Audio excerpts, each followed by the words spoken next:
BJP सांसद सुशील मोदी ने supreme court के फैसले का स्वागत किया। वहीं कांग्रेस नेता सुप्रीम कोर्ट को जातिवाद बता रही है। भारत के सुप्रीम कोर्ट ने आज बहुमत से नरेंद्र मोदी सरकार के इस निर्णय की वैधता पर अपनी मोहर लगा दिया, जिसके द्वारा ऊंची जाति के गरीब लोगों को 10% का आरक्षण देने का निर्णय लिया गया था। हम इस निर्णय के लिए नरेंद्र मोदी सरकार को धन्यवाद देते हैं। साथ ही साथ बिहार की राष्ट्रीय जनता दल वह ऐसी पार्टी थी जिसने संसद के दोनों सदनों में 103वें संविधान संशोधन विधेयक का विरोध किया था।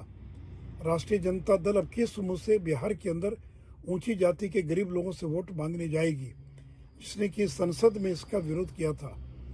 और आरजेडी के साथ साथ इंडियन यूनियन मुस्लिम लीग और डीएमके, ये तीन ऐसी पार्टियां थी जिन्होंने राज्यसभा और लोकसभा इन दोनों सदनों में ऊंची जाति के गरीब लोगों के आरक्षण के विरोध किया था। और आम आदमी पार्टी ने इस निर्णय के विरोध में सदन का बहिष्कार कर दिया था। अब आरजेडी और आम आदमी पार्टी को, देश की जनता को, ऊंची जाति के गरीबों को इसका जवाब देना पड़ेगा कि इन लोगों ने क्यों इस निर्णय का विरोध किया था। साथ ही साथ मुझे प्रसन्नता है कि सुप्रीम कोर्ट ने साफ कर दिया है कि संसद के इस निर्णय या मोदी सरकार के इस निर्णय के द्वारा संविधान का जो मूलभूत ढांचा है वो कहीं भी प्रभावित नहीं होता है। साथ ही साथ 50% की जो आरक्षण की सीमा थी, उसके अतिरिक्त 10% ही आरक्षण दिए जाने के पक्ष में सुप्रीम कोर्ट ने अपना निर्णय दिया है। तो आज का दिन बड़ा ऐतिहासिक दिन है, क्योंकि सुप्रीम कोर्ट ने नरेंद्र मोदी सरकार के 10% आरक्षण के निर्णय पर अपनी सहमति की मुहर लगा दी है।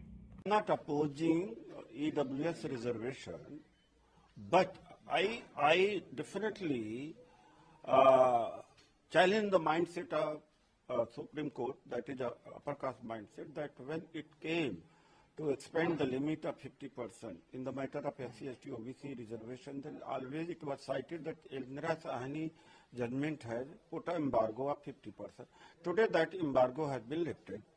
Now today they are citing constitution, that in the constitution there is no limit mentioned. Then why, when it came to SC, ST, for 30 years they have been always citing the citing Indira Sahani, not the constitution?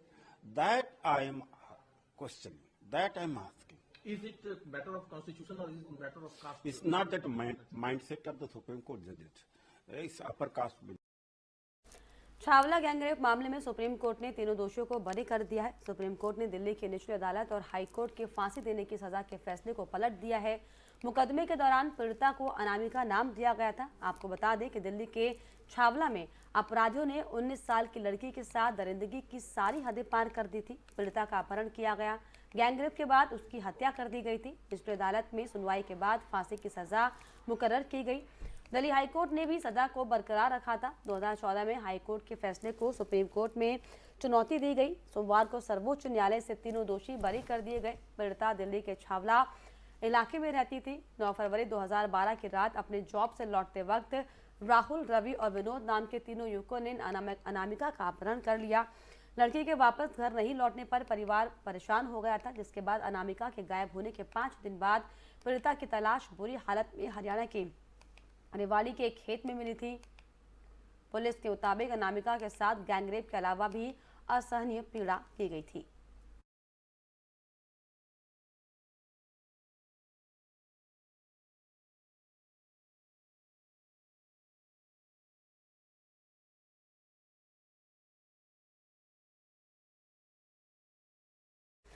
Himachal Pradesh में 12 नवंबर को vote डाले जाने हैं। इसके पहले राजनीतिक दलों की सक्रियता तेज हो गई है।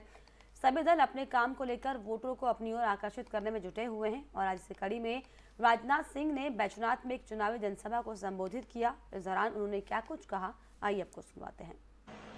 इस हिमाचल की धरती ने एक से एक शेरों को पैदा किया है, एक से एक बहादुरों को पैदा किया है। कौन भूल सकता है मेजर सोमनाथ शर्मा को? कौन भूल सकता है मेजर धर्मसिंह थापा को? कौन भूल सकता है कैप्टन विक्रम बत्रा को? भारत माता की मान सम्मान स्वाभिमान के रक्षा करने के लिए हंसते हंसते अपना बलिदान दे दिया। आज हमारे यहां पर पूर्व सैनिक भी बैठे। बहनों भाइयों, हमारे इन पूर्व सैनिकों का इस देश की रक्षा करने में कोई थोड़ा कम योगदान नहीं है, इनका बहुत बड़ा योगदान है। इस हकीकत को भी हमको समझना चाहिए। और मैं दावे के साथ कह सकता हूं, आज भी यदि सीमा पर जरूरत होगी, यदि फौज को कहीं से कोई कमी दिखाई देगी, हमारे पूर्व सैनिक भी सीमाओं पर आज भी जाने के लिए तैयार रहते हैं। ऐसे ऐसे पूर्व सैनिकों को हमने देखा है। आज भारत में नेताओं की कथनी और करनी में अंतर होने के कारण ही भारत की राजनीति और भारत के नेताओं पर से जनता का विश्वास धीरे धीरे समाप्त होता गया। और यह भारत की राजनीति में जो विश्वास का संकट पैदा हुआ, इसे चुनौती के रूप में किसी राजनीतिक पार्टी ने स्वीकार किया है, तो मैं दावे के साथ कह सकता हूं, यह हमारी और आपकी राजनीतिक पार्टी भारतीय जनता पार्टी ने इसे स्वीकार किया है। मुझे याद है कि 2014 में जब मैं पार्टी का राष्ट्रीय अध्यक्ष था, जब कभी भी हमारी सरकार बन जाएगी, धारा 370 जिसके तहत जम्मू कश्मीर को स्पेशल स्टेटस प्राप्त है, उसको हम चुटकी बजाकर समाप्त कर देंगे।